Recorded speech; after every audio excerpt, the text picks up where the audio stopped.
एक समय था जब रमेश सिप्पी के नाम से ही फिल्में हिट हो जाती थी और रमेश सिप्पी ने जब भी कोई फिल्म बनाई उस पर चर्चाएं शुरू हो जाती थी। बाद में फिल्म रिलीज होती थी और फिल्म को तो हिट होना ही है।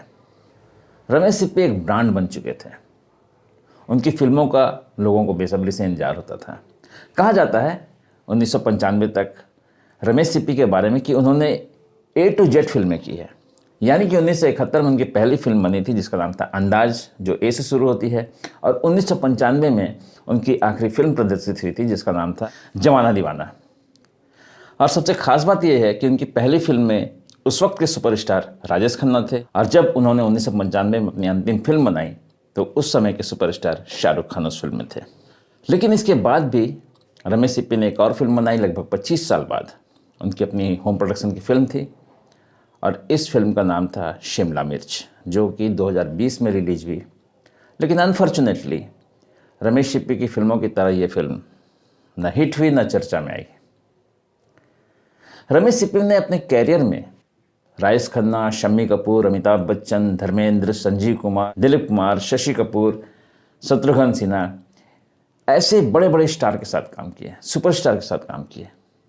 लेकिन एक ऐसा सुपरस्टार भी था जिनके साथ उन्होंने फिल्म नहीं बनाई और इनका उन्हें काफ़ी अफसोस है।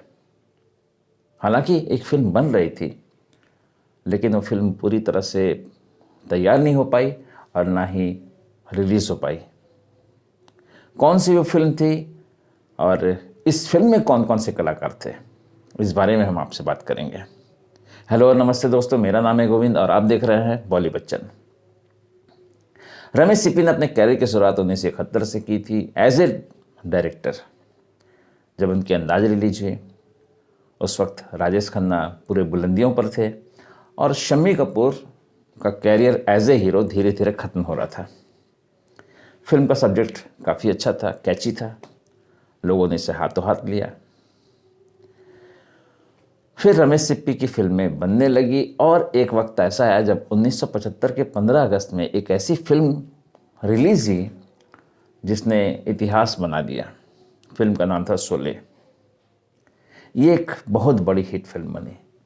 इस फिल्म के हिट होते साथ ही रमेश सिप्पी इंडिया के सबसे टैलेंटेड और सबसे बड़े निर्देशक बन गए।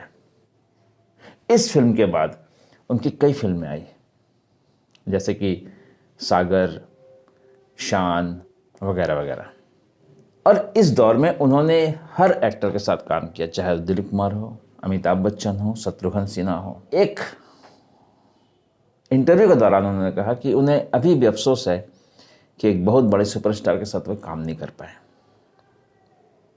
दरअसल वो उस सुपरस्टार के साथ 1987 में फिल्म बना रहे थे, लेकिन फिल्म आधी कंप्लीट होने के बाद इनके फाइनेंसर पीछे हट गए थे और वो फिल्म पूरी नहीं हो पाई थी। फिल्म का नाम था जमीन। इस फिल्म में रजनीकांत, संजय दत्त, माधुरी दीक्षित, शक्ति कपूर, श्रीदेवी जैसे नामी कलाकार थे। और जो इसमें मेन कैरेक्टर था, जिस सुपरस्टार के बारे में मैं आपसे बात कर रहा हूँ, वे थे विनोद खन्ना। विनोद खन्ना के साथ रमेश सिप्पी कई दिनों से फिल्मों की प्लानिंग कर रहे थे, लेकिन ऐसा कुछ हो नहीं पा रहा था। और ऐसे में 82 में अचानक विनोद खन्ना ने फिल्में करनी बंद कर दी। उनका मन अध्यात्म की ओर चला गया और वो चले गए ओशो के पास। ओशो के पास लगभग 4-5 साल बिताने के बाद जब वो रिटर्न आए तो वापसी में उन्होंने कुछ फिल्में की। उसी वक्त रमेश सिप्पी ने उन्हें अपनी फिल्म जमीन के लिए साइन किया। विनोद खन्ना को लेकर फिल्म जब बना रहे थे तो काफ़ी उत्साहित थे और उन्हें पूरा यकीन था कि ये फिल्म बहुत बड़ी हिट होगी, एक ब्लॉकबस्टर फिल्म साबित होगी, क्योंकि उस समय संजय दत्त भी एक अच्छा नाम हो चुके थे। रजनीकांत ऑलरेडी एक बहुत बड़े स्टार, विनोद खन्ना जिन्हें अमिताभ बच्चन के समतुल्य माना जाता था, उनकी वापसी हो रही थी। और उसी दौर में टॉप की अभिनेत्री थी श्रीदेवी, और माधुरी दीक्षित नई जरूर आई थी, लेकिन ये फिल्म बनते बनते उनकी तेजाब हिट हो गई थी। शक्ति कपूर जैसे विलेन भी थे। तो रमेश सिप्पी को पूरा भरोसा था कि यह पूरे मसाला से भरपूर इंटरटेनर फिल्म है और लोगों को बहुत पसंद आएगी और बहुत बड़ी हिट होगी। लेकिन 2-4 वजह थी जिसके कारण ये फिल्म कंप्लीट नहीं हो पाई। पहली बात तो ये कि फाइनेंसर जो थे उन्होंने अपने हाथ पीछे खींच लिए। दूसरी वजह ये बताई जाती है कि इस फिल्म में श्रीदेवी और माधुरी दीक्षित, जो उस वक्त की टॉप एक्ट्रेस थी, इन दोनों के बीच कुछ ईगो का प्रॉब्लम था, इसीलिए दोनों डेट देने में आनाकानी करती थी, या इस फिल्म की शूटिंग के वक्त ये लोग ज़्यादा कोऑपरेट नहीं कर पा रही थी।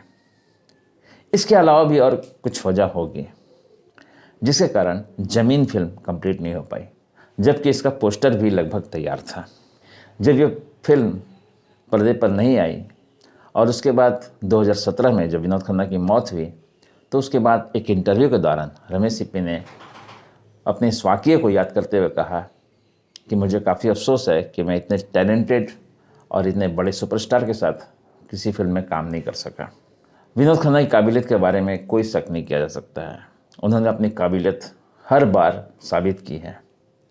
उनकी काबिलियत को सबसे पहले सही मायने में देखा जाए तो गुलजार ने परखा था। हालांकि उसके पहले सुनील दत्त ने उन्हें फिल्म इंडस्ट्री में ब्रेक दे दिया था, लेकिन वे बड़े बड़े जो निर्देशक थे उनकी मनपसंद हीरो थे, क्योंकि वो किसी भी तरह का कोई नखड़ा नहीं करते थे, देखने में एक सुपरस्टार की तरह थे, आवाज़ भी अच्छी थी और रोमांटिक भी थे।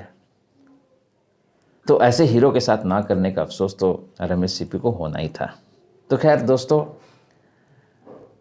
रमेश सिप्पी ने अगर ज़मीन फिल्म कंप्लीट कर दी होती तो आपको क्या लगता है कि इस फिल्म की हिट होने की संभावना कितनी थी? अपने कमेंट द्वारा हमें रिप्लाई करना ना भूलें। वीडियो पसंद आया तो लाइक करें और इसी तरह एक खूबसूरत वीडियो देखने के लिए हमारे चैनल को सब्सक्राइब करना ना भूलें। मिलते हैं अगले वीडियो में, तब तक के लिए दीजिए इजाज़त। जय हिंद।